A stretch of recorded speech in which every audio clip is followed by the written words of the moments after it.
Hi there and welcome to the Wellbeing Wiz Omnicast episode 13. It's been a long time and I'm glad to be back. Welcome again and Happy New Year.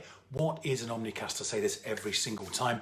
An Omnicast is it's a Facebook Live. It's not just a Facebook Live, it's also a podcast, it's also a YouTube, it's also a blog, it's all different things all at once. Now, why do I do this? Well, I'm Bevan Thompson, I'm known as the Wellbeing Wiz, and I help people get over their anxiety. I help people manage their anxiety, learn what their anxiety is all about, and I sort of help them get their lives back. Now, basically, I sort of, excuse me, things are popping up on my screen all the time. How am I an expert in anxiety? Well, about 10 years ago now, maybe a bit longer, I was absolutely racked with anxiety. My life was a misery. Everything was incredibly difficult. I couldn't leave the house for fear of what was going to happen. I had all the symptoms you could possibly imagine. I had the sort of shaky hands, the heart palpitations, sweating. My thoughts were racing. I couldn't make a decision for the life of me, things like that. And I spent a long time learning about my anxiety, becoming a sort of student of my anxiety, if you will, and found out that there was a way to cure yourself, to manage your anxiety, not to get rid of it forever, because as I explained to a lot of the people I work with, you can't get rid of it forever. Anxiety is a very normal thing, and it's a very normal human emotion. It's about understanding what it's about managing it, it's about sort of not reacting to it and not giving into it. So I learned to do that, and then I decided I was going to share it with other people, become a life coach and help people overcome their anxiety. So today's Omnicast, what's it all about? Well, it's episode 13.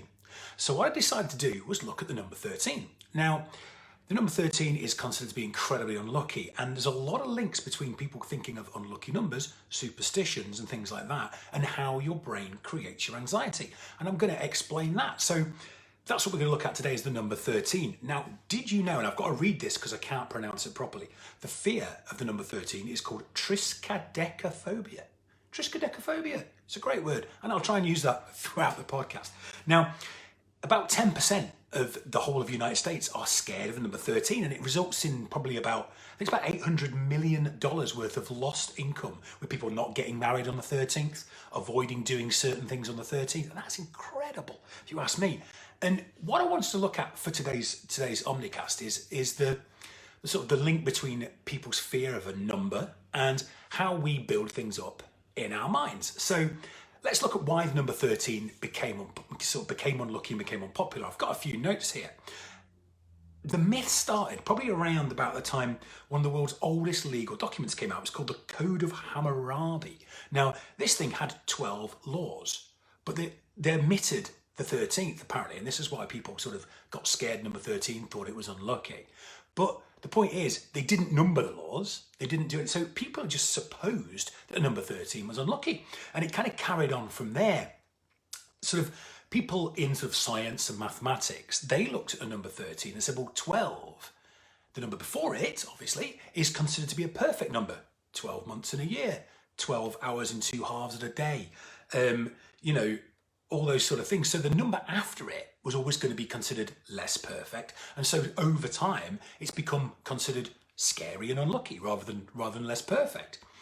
And also, if you think about it historically as well, the 13th person who came to the feast with Jesus Christ in the Bible, 13th person who came was Judas. He was a person who sort of is known to sort of betray Jesus. And then again in the ancient Norse laws, the 13th god to come to the feast was Loki, the god of mischief, unset the balance, so the number 13 was a unbalancing number. So you can see how these things have come about. It's become a superstition, it's become a fearful number. People have attached stories to this number, people have attached thoughts to this number as how it's scary, right? But think about this, in a lot of other countries, 13 is considered a lucky number, right? And in fact, the unlucky number in, say, Southeast Asia is 4, not 13.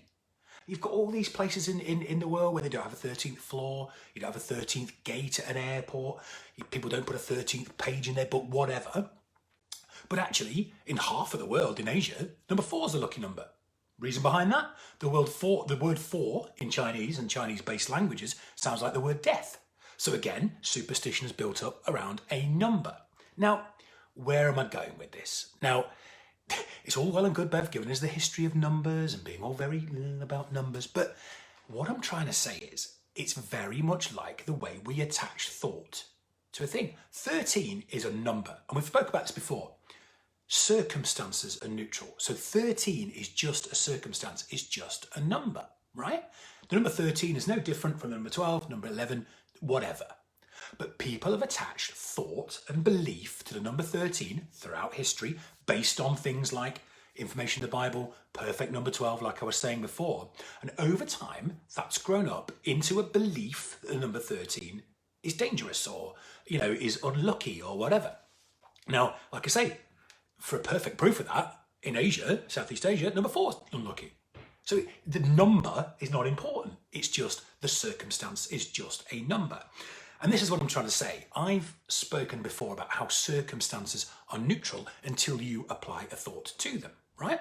Now, I was great at this. When I was anxious, I would apply thought to circumstances. My wife would be out, for example, and she'd just be out. She'd be out shopping, doing whatever. I'd apply thought to this. Oh, I wonder if she's okay. She's not called me for half an hour. I wonder if she's fine.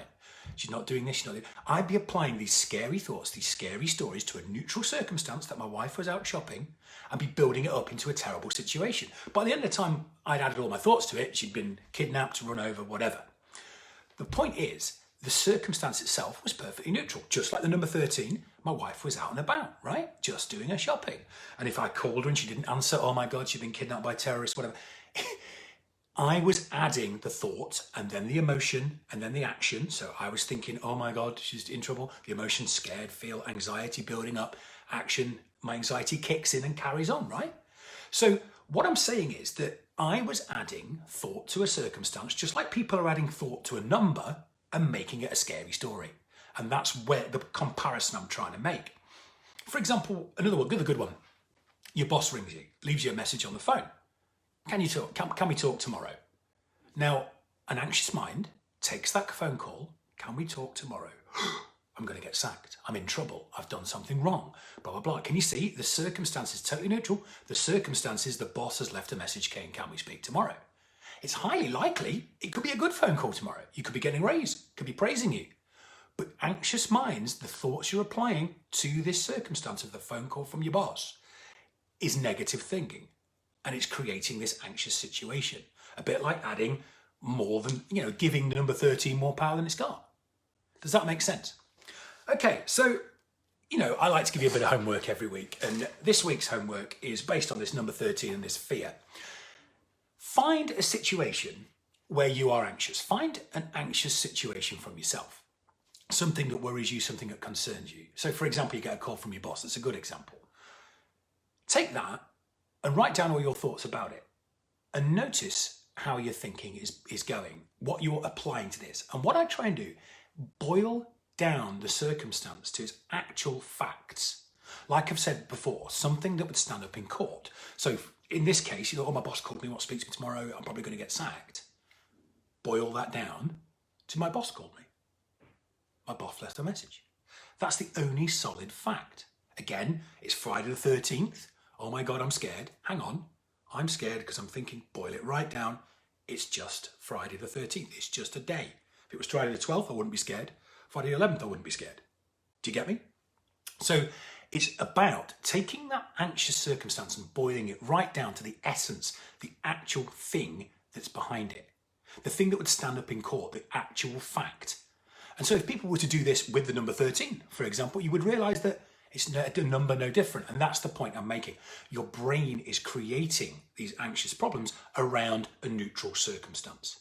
So give that a go, boil something down to the actual essence, the actual fact, and you'll see that a lot of the time your brain is making up the gaps and creating that anxious problem for you. Alrighty, well, thanks for tuning in. As always, pop over to my website, www.thewellbeingwiz.com/calm mind. That's /calm mind. You get a free ebook there about how to worry less in 7 days. Some great tips on there, this kind of thing. Definitely give that a whirl. And tune in next week for more exciting stuff about numbers and whatever else I can think of. Cheers. Bye.